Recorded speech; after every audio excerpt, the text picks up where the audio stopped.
मज़ीद दिलचस्प कंटेंट देखने के लिए हमारे चैनल को सब्सक्राइब करें और बेल आइकन को ज़रूर प्रेस करें।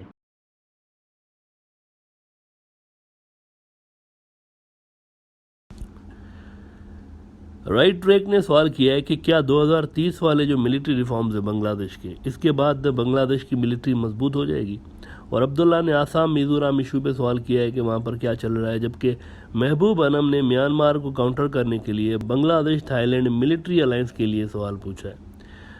अच्छा, अगर आप देखें, एक मुल्क से अगर दूसरे मुल्क जाते हैं ना, तो आपको एक चीज़ रिक्वायर्ड होती है, लाजमी होती है, इजाज़तनामा, परमिशन रिक्वायर्ड होती है, जिसे आप क्या कहते हैं, वीज़ा। वीज़ा कहते हैं। वीज़ा क्या है? वीज़ा एक परमिट है ना कि फ़लाँ इलाके का फ़लाँ बंदा इतने दिन हमारे इलाके में रह सकता है, ये वीज़ा है।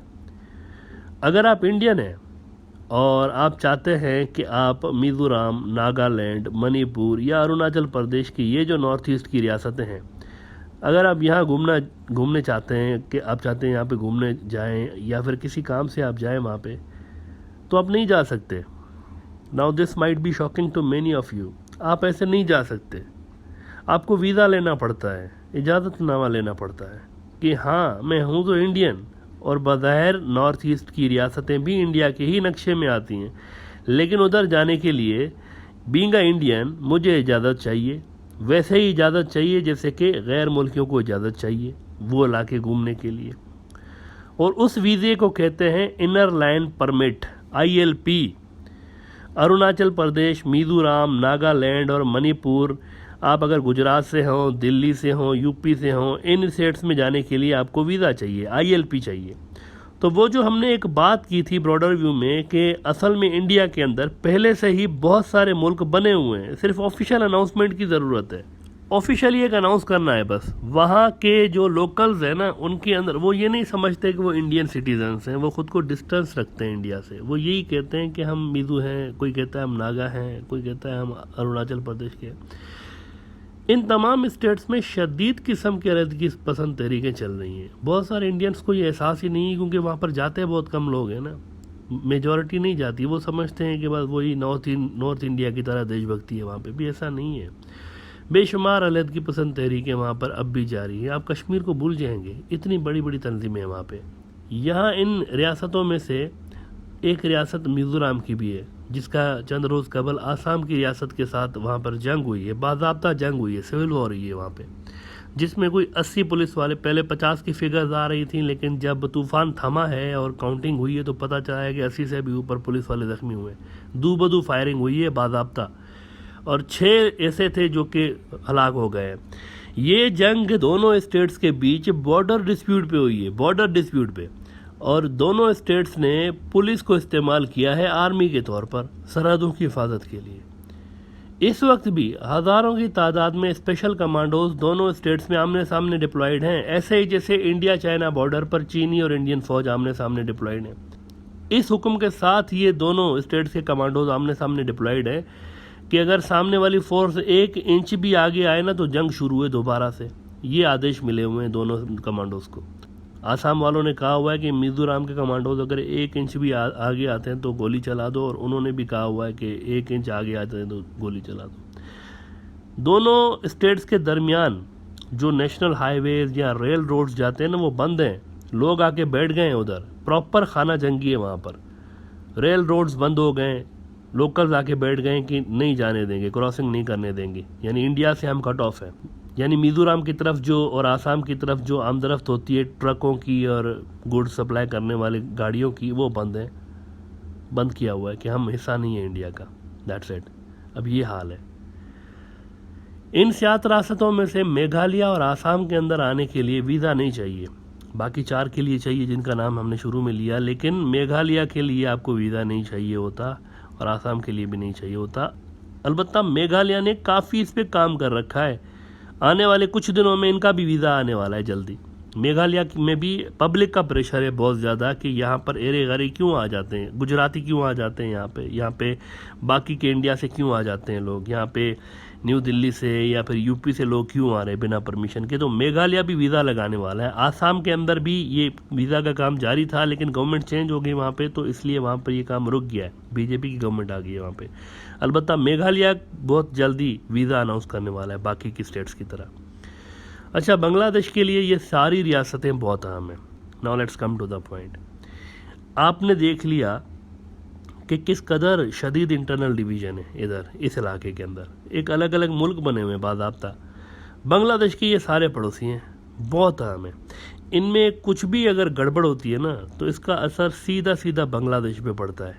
कई रियासतों का बॉर्डर बांग्लादेश के साथ है, और ऐसा बॉर्डर है, ये शायद बहुत सारे लोगों को पता ना हो, ऐसा बॉर्डर है कि कई मकामात पे तो इसको कंट्रोल करना ही मुमकिन नहीं है, इम्पॉसिबल है। बहुत घने जंगलात हैं, बंदा क्रॉस ही नहीं कर सकता, इतने घने जंगलात हैं।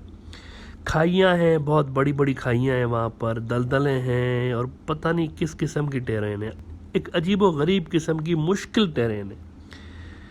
ऐसे में अगर इन रियासतों के जो सेपरेटिस्ट ग्रुप है ना, अलहदगी पसंद तंजीमें, वो अगर वहाँ से बांग्लादेश के बॉर्डर एरियाज में जैसे तैसे करके घुस के आ जाती हैं, तो इनको ढूंढना नामुमकिन है, बहुत मुश्किल है किसी भी फ़ौज के लिए। बांग्लादेश की फ़ौज को छोड़ दें, कोई भी प्रोफेशनल से प्रोफेशनल फ़ौज लेके आ जाए, इन एरियाज़ को कंट्रोल नहीं कर सकती। टेरेन ही ऐसा है ना। और इंडिया इसका इल्ज़ाम बांग्लादेश पे लगाता रहता है फिर कि ये सारे ग्रुप्स ना बांग्लादेश के अंदर ठिकाने बना के बैठे हुए, विच इज़ नॉनसेंस।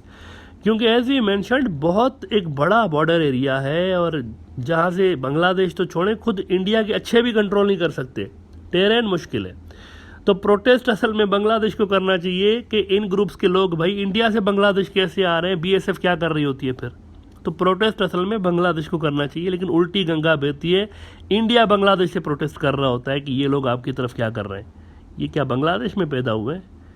मिज़ोरम के लोग जो इधर घुस के आ जाते हैं, या फिर आसाम की जो अलहदगी पसंद, ये इधर पैदा हुए हैं, इंडिया में पैदा हुए होते हैं। इंडिया में ही ये तंजीमें काम कर रही हैं, वहाँ से इधर आते हैं। तो प्रोटेस्ट बांग्लादेश को करना चाहिए, लेकिन वही हमने जैसे कहा, उल्टी गंगा बहती है, इंडिया बांग्लादेश को प्रेशराइज कर रहा होता है। इसका मतलब ये है कि ग्राउंड फोर्सेस की अगर बात की जाए, तो बांग्लादेश को बेसिकली म्यांमार की बजाय इंडिया के थ्रेट को डिटर करने के लिए अपना डिफेंस सिस्टम बनाना चाहिए। म्यांमार को तो इतना बॉर्डर है नहीं बांग्लादेश के साथ जितना इंडिया का बॉर्डर है। इंडिया का तो बहुत बड़ा बॉर्डर है ना, 3 तरफ से इंडिया है बांग्लादेश के। ऊपर से इन तमाम इंडियन नॉर्थ ईस्ट के इलाकों में गड़बड़ चल रही है, पहले ही बहुत बड़ी गड़बड़ चल रही है, और ये गड़बड़ मज़ीद तेज़ होने वाली है इंडिया चाइना कशीदगी की वजह से। क्योंकि इंडिया कहता रहता है कि ये सारी जो तंजीमें, इनको चीन सपोर्ट करता है। अब चीन जैसी बड़ी फोर्स अगर वाकई में सपोर्ट कर रही है, तो ये तो इंडिया कंट्रोल नहीं कर सकता ना इन सारी प्रोक्सीज़ को। तो ये गड़बड़ मज़ीद तेज़ होने जा रही है। लेकिन रोहिंग्या के इशू की वजह से बांग्लादेश के अंदर बहुत सारे लोग ये मानते हैं कि मेनली हमें म्यांमार से ख़तरा है, which is not true. Bangladesh के पास म्यांमार के मुकाबले में क्रेडिबल डिफेंस सिस्टम मौजूद है, इसमें कोई शक नहीं है। बांग्लादेश म्यांमार को आसानी के साथ टैकल कर सकता है, इनके पास इतना स्ट्रक्चर मौजूद है, इतनी कैपेबिलिटी मौजूद है, डिफेंस बड़ा अच्छा है उसके मुकाबले में। लेकिन इंडिया के मुकाबले में बांग्लादेश के पास क्रेडिबल डिफेंस सिस्टम मौजूद नहीं है। अब बहुत सारे लोग आर्ग्यू करेंगे कि हम खुद देखें, पब्लिक जो है ना, ये एक सपोर्ट देती है ज़रूर, ठीक है इसमें, लेकिन जब सामने वाली फोर्स के पास सोफिस्टिकेटेड मिसाइल सिस्टम है, न्यूक्स है, और दुनिया की 4th-5वीं बड़ी आर्मी है उनके पास, वगैरह वगैरह, तो बांग्लादेश के पास ये सारी चीज़ें मौजूद नहीं हैं। बांग्लादेश इस हवाले से एक गैप रखता है, इंडिया और बांग्लादेश के बीच दिफाई सलाहियत के एतबार से एक गैप है। और इस गैप का एक हिस्टोरिकल रीज़न है, वो ये है कि हिस्टोरिकली बांग्लादेश ने इंडिया को कभी भी दुश्मन के तौर पर नहीं देखा, एनिमी के तौर पर नहीं देखा। वहाँ यही समझा जाता रहा है 1971 से लेकर कि India is a great friend. लेकिन अब क्या हुआ है, तारीख बदली है ना। अब तो बांग्लादेश इंडिया से नहीं, अपना मुस्तकबिल चीन के साथ बना रहा है ना। तो फिर इंडिया का क्या होगा? वो तो BRI में नहीं है बांग्लादेश की तरह। तो क्या ये दोस्ताना, सो कॉल्ड दोस्ताना, बरकरार रहेगा आगे भी? ये $1 मिलियन क्वेश्चन है ना। अगर बरकरार रहता है तो ठीक है, लेकिन अगर नहीं रहता तो फिर क्या होगा? What if India try to impose anything on Bangladesh due to China factor? तब क्या होगा? चाइना की वजह से जाहिर सी बात है बांग्लादेश का एक रोल होगा।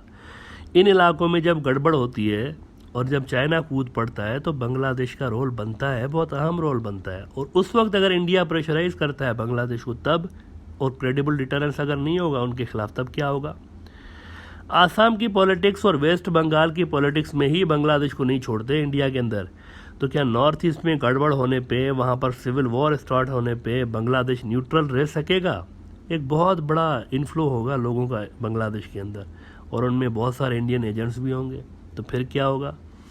चंद रोज़ कबल आसाम मिजोरम जंग हुई है, उस वक्त भी किसके कहने पे इंडियन मीडिया इस जंग को बांग्लादेश की तरफ मोड़ रहा था? हमने आपको एक इंडियन न्यूज़ चैनल का एक हवाला भी दिया था, उसकी एक पिक्चर भी दिखाई थी कि वो बांग्लादेश पे शो कर रहे थे। किसके कहने पे कर रहे थे? मिजोरम आसाम लड़ पड़े, उनकी पुलिस लड़ पड़ी आपस में, तो किसके कहने पे ये बांग्लादेश की तरफ सारी जंग का रुख मोड़ रहे थे? Who told them to involve Bangladesh in this domestic issue? किसने कहा इनको?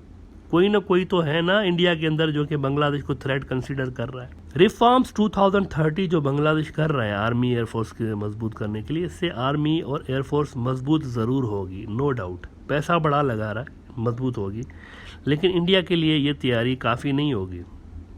This is the point.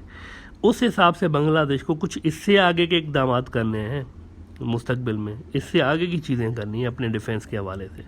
Bangladesh हथियार नहीं लेता इंडिया से, they know this is not a wise thing to do. India पे मिलिटरली डिपेंडेंट होना कोई अच्छी बात नहीं है, बांग्लादेश के अंदर ये बात मिलिट्री जो सर्किल्स हैं वो जानते हैं। तो चीन से बांग्लादेश का डिफेंस का अलाइंस बना हुआ है, और ये अलाइंस आपको 2030 से भी बहुत पहले ही बहुत ज़्यादा स्ट्रॉन्ग होता हुआ नज़र आएगा। ये बात नोट कर लें आप। चीन बांग्लादेश का जो मिलिट्री अलाइंस है ना, ये मज़ीद डीप होने जा रहा है। जैसे जैसे गड़बड़ स्टार्ट होती जाएगी नॉर्थ ईस्ट में इंडिया के, बांग्लादेश का और चीन का जो डिफेंस का जो अलाइंस है ये भी और भी ज़्यादा मजबूत होता जाएगा। इंडिया के लिए पॉसिबल नहीं होगा कि एक हद से ज़्यादा बांग्लादेश को तंग करना इंडिया के लिए पॉसिबल नहीं होगा। इतना डिटरेंस बांग्लादेश बना लेगा तब तक, दैट्स फॉर श्योर। और बांग्लादेश अपना डिफेंस सिस्टम बेहतर बनाने के लिए जितना आजकल एक्टिव है ना, इन सालों में, रिसेंट कुछ ईयर्स में जितना अब एक्टिव है ना, पहले कभी नहीं रहा, अब बहुत ज़्यादा एक्टिव है, क्योंकि दुनिया के हालात बदल रहे हैं। और बांग्लादेश ने अपना मेन जो उनका एक पार्टनर रहा है इंडिया, उससे स्विच करके दूसरे पे बांग्लादेश जा रहा है, तो वो बहुत ज़्यादा एक्टिव है इस हवाले से कि डिफेंस हमें मजबूत बनाना है, दे नो इट। और डायरेक्शन इस हवाले से बिल्कुल सही है कि वहाँ चीन मिलता है आपको डिफेंस के शोबे में। चीन से बांग्लादेश को कोई डायरेक्ट मिलिट्री थ्रेट है भी नहीं इंडिया की तरह, तो डिफेंस पे काम करने के साथ साथ बांग्लादेश किसी मुल्क के ख़िलाफ़ इस वक्त कोई मिलिट्री अलायंस नहीं बनाने जा रहा।